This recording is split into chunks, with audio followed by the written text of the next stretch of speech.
Dans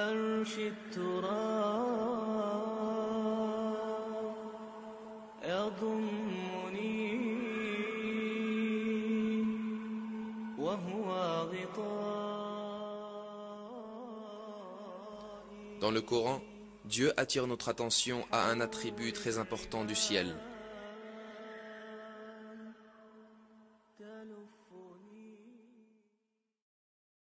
وَجَعَلْنَا السَّمَاءَ سَقْفًا مَحْفُوظًا وَهُمْ عَنْ آيَاتِهَا مُعْرِضُونَ.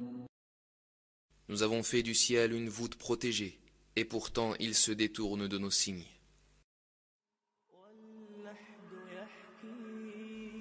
La nature protectrice du ciel, révélée dans le Coran, n'a été découverte qu'à notre époque. L'atmosphère autour de la Terre nous protège de dangers mortels,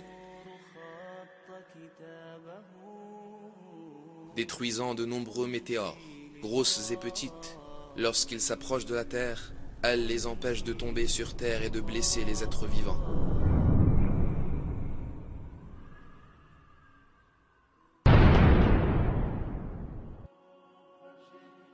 Elle filtre les rayons lumineux venant de l'espace qui sont nuisibles aux êtres vivants. Elle protège également la Terre du froid glacial de l'espace, dont la température est d'environ moins 270 degrés. En plus de l'atmosphère, il existe une autre couche formée par le champ magnétique de la Terre, qui sert de bouclier contre les radiations nuisibles qui menacent notre planète, les ceintures de Van Allen. Grâce aux ceintures de Van Allen, les énormes émissions d'énergie, appelées éruptions solaires, qui surviennent fréquemment à la surface du Soleil, ne détruisent pas la vie sur Terre. En bref, un système parfait est à l'œuvre bien au-dessus de la Terre. Il entoure tout le monde et le protège contre les menaces extérieures. Il est frappant de voir que cela a été révélé il y a 1400 ans dans le Coran. Un autre verset traitant de la même information indique: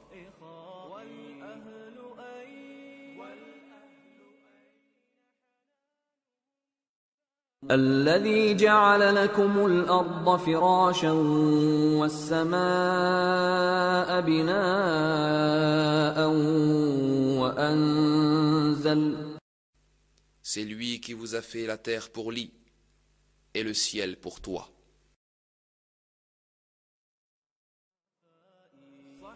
Ici le ciel est décrit par le terme arabe as-sama'u bina, en même temps que le sens de doum ou toit. Ce mot possède également une autre signification. Il décrit aussi un type d'abri, décrivant le ciel comme une structure en forme de tente. Le Coran souligne que c'est une forme de protection contre les éléments extérieurs. C'est la protection que l'atmosphère offre contre les météores et les rayons cosmiques. Tous ces faits montrent que cette information, qui a été obtenue par l'humanité à la suite de longues recherches scientifiques, a été communiquée dans le Coran il y a 1400 ans, quand il n'y avait aucun engin spatial ou télescope géant.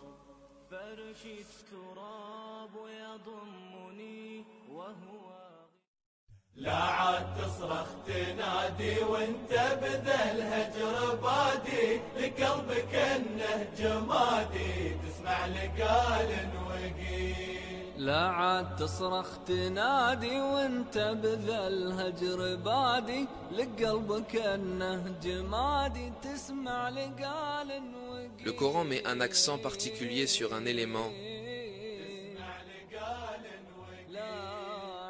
le fer. Dans la sourate Al-Hadid, signifiant le fer, on apprend ce qui suit.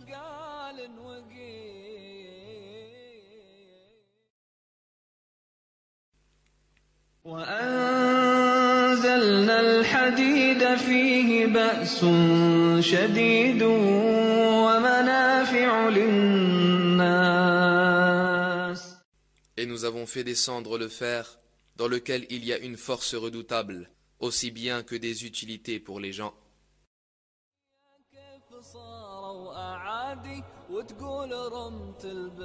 On peut penser que le mot « anzelna » traduit par « nous avons fait descendre » et utilisé pour le fer dans le verset puisse avoir un sens métaphorique pour expliquer que le fer a été accordé pour le bénéfice des hommes. Mais quand on prend en considération la signification littérale du mot, on réalise que ce verset implique un miracle scientifique très significatif. Cette signification est faire descendre physiquement du ciel, comme dans le cas de la pluie et des rayons du soleil. Les découvertes astronomiques modernes ont révélé que le fer que l'on trouve dans notre monde est venu d'étoiles géantes dans l'espace. Le fer sur Terre, mais aussi le fer dans le système solaire en entier viennent de l'espace, puisque la température du Soleil est inadéquate pour la formation du fer. Le fer ne peut être produit que dans des étoiles plus grosses que le Soleil, où la température atteint quelques centaines de millions de degrés.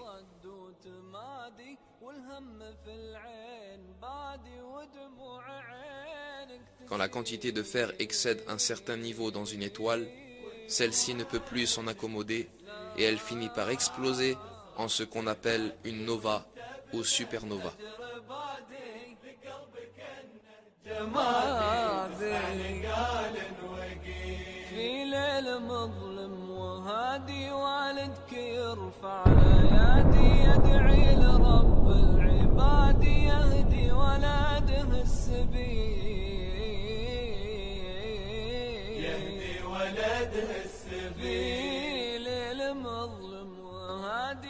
Ces explosions permettent la dispersion du fer dans l'espace. Tout le fer présent sur Terre provient de l'espace lointain grâce à ce mécanisme.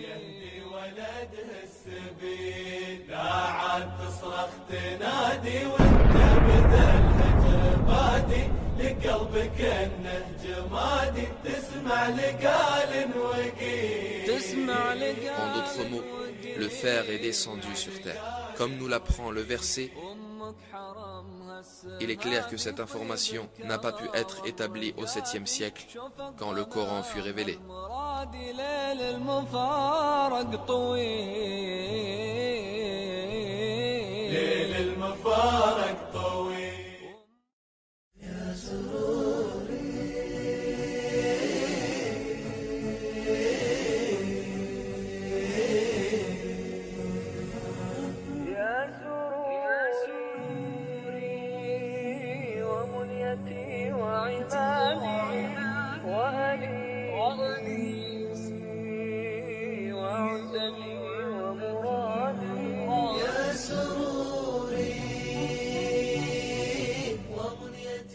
En utilisant la technologie d'aujourd'hui, nous pouvons obtenir des informations sur la structure géographique générale d'une mer, sur les caractéristiques des créatures qui y vivent, sur son niveau de salinité, sur la quantité d'eau qu'elle contient, sur sa surface et sa profondeur. Les embarcations sous-marines avancées et divers appareils spécialisés jouent un rôle important dans la découverte de ces informations. En l'absence de ces embarcations, il est impossible pour un être humain de descendre à plus de 70 mètres sous la mer. Par conséquent, les scientifiques n'ont pu obtenir des informations détaillées sur les mers que très récemment. Un verset du Coran concernant les mers indique: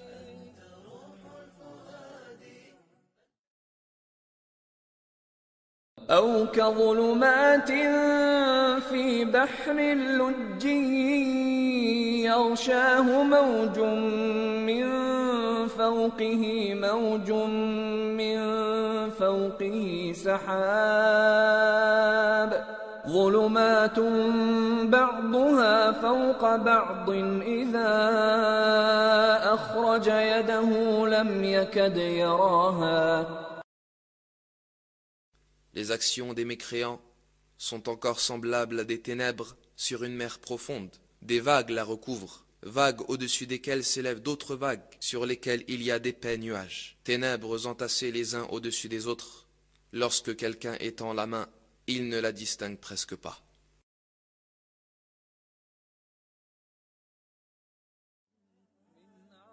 Une information sur laquelle notre attention est portée dans ce verset est le fait qu'en plus des vagues de surface, il existe un second type de vagues sous la mer. Il n'y a que récemment que les scientifiques ont découvert l'existence de ces vagues internes parmi les couches de l'eau de mer en profondeur à des densités différentes. Les vagues internes sont invisibles pour l'œil humain, bien qu'elles puissent être identifiées en étudiant les variations de température et de salinité à des profondeurs particulières. Il est impossible à un être humain, en l'absence de moyens technologiques, de l'équipement contemporain, d'avoir la moindre connaissance de ces mouvements de vagues sous la mer. Pourtant, dans le Coran, révélé il y a 1400 ans, Dieu Tout-Puissant parle de ces vagues internes dans les profondeurs des mers.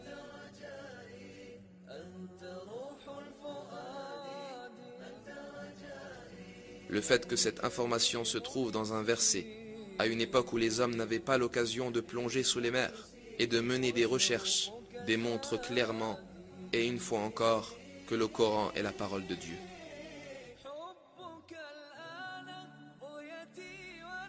En prenant en compte la séquence indiquée dans le verset, on fait d'abord référence à l'obscurité des mers, puis à leurs vagues internes, puis à leurs vagues en surface, et enfin aux nuages au-dessus d'eux.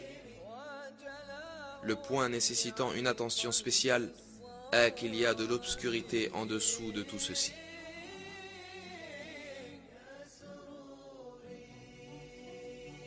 En réalité, les recherches employant la technologie actuelle ont montré que la lumière ne peut descendre à plus de 200 mètres sous la surface, et qu'une obscurité totale l'emporte après 1000 mètres.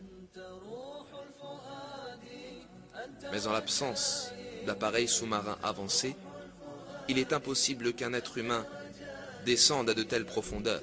Il mène des observations et découvre que l'eau devient sombre. Et il y a toujours de la lumière à 70 mètres, la profondeur maximale à laquelle une personne peut descendre sans équipement ni appareil technologique. Il n'y a pas d'obscurité à cette profondeur.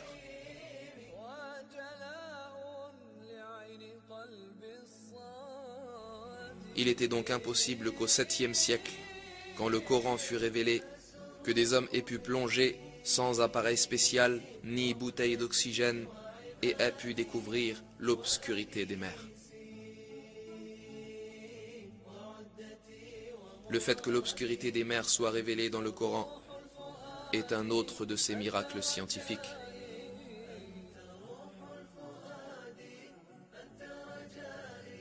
يا ليلة القدر يا فضل بارنا خير من الدهر